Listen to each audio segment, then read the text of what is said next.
Chapter 9. Then the Lord said unto Moses, Go in unto Pharaoh, and tell him, Thus saith the Lord God of the Hebrews, Let my people go, that they may serve me. For if thou refuse to let them go, and wilt hold them still, behold, the hand of the Lord is upon thy cattle which is in the field, upon the horses, upon the asses, upon the camels, upon the oxen, and upon the sheep, there shall be a very grievous murrain.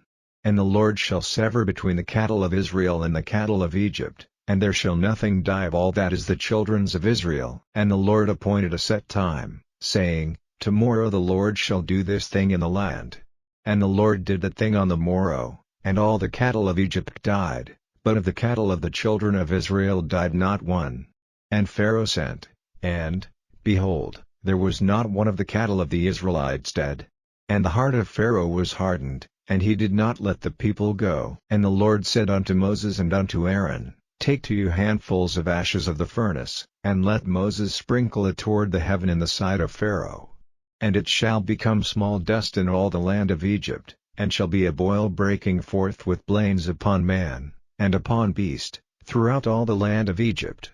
And they took ashes of the furnace, and stood before Pharaoh, and Moses sprinkled it up toward heaven. And it became a boil breaking forth with blains upon man, and upon beast. And the magicians could not stand before Moses because of the boils, for the boil was upon the magicians, and upon all the Egyptians. And the Lord hardened the heart of Pharaoh, and he hearkened not unto them, as the Lord had spoken unto Moses. And the Lord said unto Moses, Rise up early in the morning, and stand before Pharaoh, and say unto him, Thus saith the Lord God of the Hebrews, Let my people go, that they may serve me. For I will at this time send all my plagues upon thine heart, and upon thy servants, and upon thy people, that thou mayest know that there is none like me in all the earth. For now I will stretch out my hand, that I may smite thee and thy people with pestilence, and thou shalt be cut off from the earth. And in very deed for this cause have I raised thee up, for to show in thee my power, and that my name may be declared throughout all the earth. As yet exaltest thou thyself against my people, that thou wilt not let them go? Behold, tomorrow about this time I will cause it to rain a very grievous hail, such as hath not been in Egypt since the foundation thereof even until now. Send therefore now, and gather thy cattle, and all that thou hast in the field, for upon every man and beast which shall be found in the field, and shall not be brought home, the hail shall come down upon them, and they shall die. He that feared the word of the Lord among the servants of Pharaoh made his servants and his cattle flee into the houses, and he that regarded not the word of the Lord left his servants and his cattle in the field. And the Lord said unto Moses, Stretch forth thine hand toward heaven, that there may be hail in all the land of Egypt, upon man, and upon beast, and upon every herb of the field, throughout the land of Egypt. And Moses stretched forth his rod toward heaven, and the Lord sent thunder and hail, and the fire ran along upon the ground, and the Lord rained hail upon the land of Egypt. So there was hail, and fire mingled with the hail, very grievous, such as there was none like it in all the land of Egypt since it became a nation.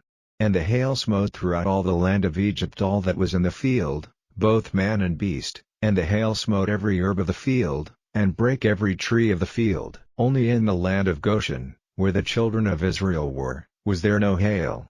And Pharaoh sent, and called for Moses and Aaron, and said unto them, I have sinned this time, the Lord is righteous, and I and my people are wicked.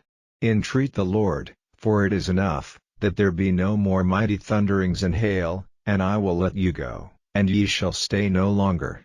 And Moses said unto him, As soon as I am gone out of the city, I will spread abroad my hands unto the Lord, and the thunder shall cease, neither shall there be any more hail, that thou mayest know how that the earth is the Lord's. But as for thee and thy servants, I know that ye will not yet fear the Lord God.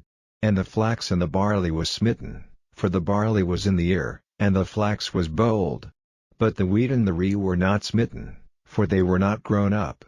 And Moses went out of the city from Pharaoh, and spread abroad his hands unto the Lord, and the thunders and hail ceased, and the rain was not poured upon the earth. And when Pharaoh saw that the rain and the hail and the thunders were ceased, he sinned yet more, and hardened his heart, he and his servants. And the heart of Pharaoh was hardened, neither would he let the children of Israel go, as the Lord had spoken by Moses,